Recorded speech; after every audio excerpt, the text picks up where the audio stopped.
শিক্ষা ব্যবস্থা সংস্কার নিয়ে সরকার আলোচনা করতে চায় বলে জানিয়েছেন ভারতের সংসদীয় বিষয়ক মন্ত্রী কিরেন রিজিজু। অনশনরত সোনম ওয়াংচুকের সঙ্গে দেখা করেছেন দুই কেন্দ্রীয় মন্ত্রী। তারা অনশন ভাঙার অনুরোধ জানিয়েছেন, কিন্তু আন্দোলনকারীরা বলছেন দাবি পূরণ না হওয়া পর্যন্ত রাজপথ ছাড়ার প্রশ্নই আসে না। এরই মধ্যে নিরাপত্তার কারণে বন্ধ করে দেওয়া হয়েছে দিল্লি স্টেশনের 16টি স্টেশন। আর আন্দোলনের প্রভাব ছড়িয়ে পড়েছে ভারতের গণ্ডি পেরিয়ে বিদেশেও। বিস্তারিত নীলাদ্রি ফারহানা রিপোর্টে।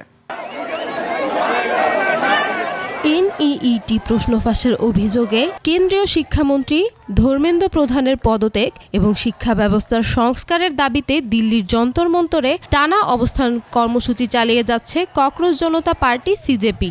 বুধবার আন্দোলনস্থল থেকে দলের মুখপাত্র বলেন, দাবি মেনে না নিলে আরও লাখো মানুষ জড়ো হবে। আন্দোলনকারীরা এবার আর পিছু হটবেন না। Millions more will come to Delhi because this time will not hold back, will not stay silent. তবে ক্রমবর্ধমান এই সংকটের মধ্যেই আলোচনার ইঙ্গিত দিয়েছে কেন্দ্র সরকার। লোকসভায় সংসদীয় বিষয়ক মন্ত্রী কিরেন রিজিজু জানিয়েছেন, আলোচনায় বসতে প্রস্তুত কেন্দ্র সরকার। এর একদিন আগেই অনশনরত সমাজকর্মী সোনম ওয়াংচুকের সঙ্গে হাসপাতালে দেখা করেন কেন্দ্রীয় মন্ত্রী জেপি নাড্ডা ও জিতেন্দ্র সিং। তারা ওয়াংচুককে শিক্ষার্থীদের শান্ত থাকার আহ্বান জানানোর অনুরোধ করেন।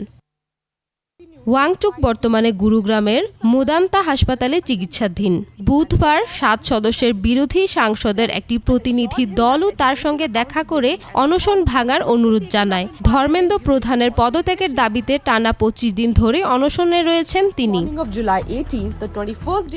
আন্দোলনের প্রভাব সামাল দিতে দিল্লিতে নিরাপত্তা আরও জোরদার করা হয়েছে।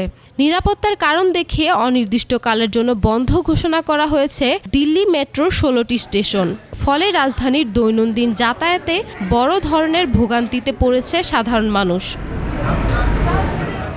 এদিকে ভারতের সীমানা ছাড়িয়ে আন্তর্জাতিক অঙ্গনেও ছড়িয়ে পড়েছে এই আন্দোলনের প্রতিধ্বনি। যুক্তরাষ্ট্রের নিউ ইয়র্ক ও সান হোসে, যুক্তরাজ্যের লন্ডন এবং আয়ারল্যান্ডের ডাবলিনে সোনম ওয়াংচুকের প্রতি সংহতি জানিয়ে বিক্ষোভ হয়েছে। Niladri Farhana, desk report, 21 television.